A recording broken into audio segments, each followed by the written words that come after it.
Jim, you may want to move on to another topic, but I would just say this to the American people. If you believe that we can cut taxes by $5 trillion and add $2 trillion in additional spending that the military is not asking for, $7 trillion, just to give you a sense, over 10 years, that's more than our entire defense budget. And you think that by closing loopholes and deductions for the well-to-do, somehow you will not end up picking up the tab, then Governor Romney's plan may work for you. But I think math, common sense, and our history shows us that's not a recipe for job growth. Look, we've tried this. We've tried both approaches. The approach that Governor Romney is talking about is the same sales pitch that was made in 2001 and 2003. And we ended up with the slowest job growth in 50 years. We ended up moving from surplus to deficits, and it all culminated in the worst financial crisis since the Great Depression. Bill Clinton tried the approach that I'm talking about. We created 23 million new jobs. We went from deficit to surplus, and businesses did very well. So in some ways, we've got some data on which approach is more likely to create jobs and opportunity for Americans.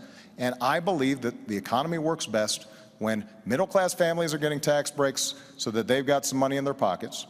And those of us who have done extraordinarily well because of this magnificent country that we live in, that we can afford to do a little bit more to make sure we're not blowing up the deficit.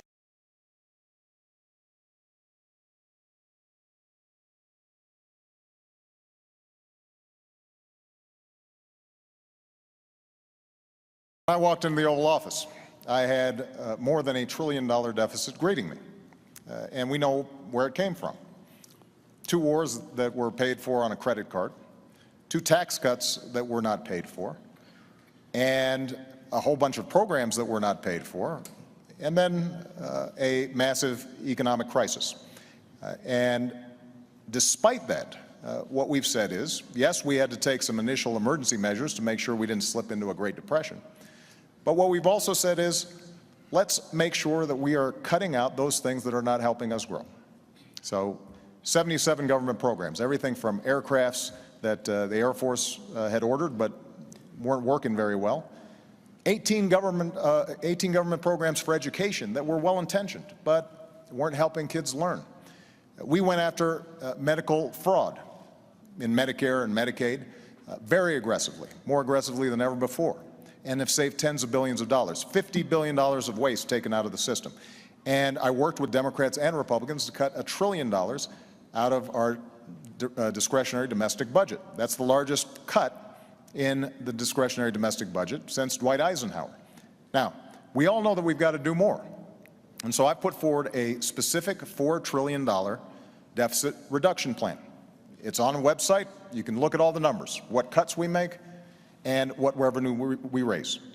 And the way we do it is $2.50 for every cut.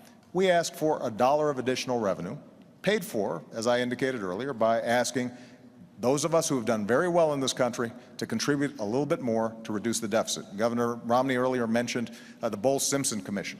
Well, that's how the commission, bipartisan commission that talked about how we should move forward, suggested we have to do it in a balanced way with some revenue and some spending cuts. And this is a major difference that Governor Romney and I have. Let me just finish this point because you're looking for contrast. You know, when Governor Romney stood on a stage with other Republican candidates for the nomination, and he was asked, would you take $10 of spending cuts for just $1 of revenue? And he said no. Now, if you take such an unbalanced approach, then that means you are going to be gutting our investments in schools and education. It means that Governor Romney talked about Medicaid and how we could send it back to the states, but effectively this means a 30% cut in the primary program we help for seniors who are in nursing homes, for kids who are with disabilities.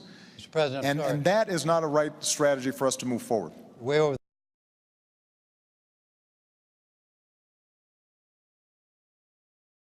That's what we've done. Made some adjustments to it, and we're putting it forward before Congress right now. A $4 trillion plan. But you've been president of 4 balance.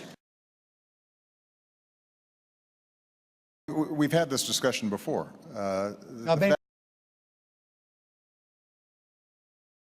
There has to be revenue in addition to cuts. Now, Governor Romney has ruled out revenue. He's ruled out true, right? revenue. Absolutely. Okay, so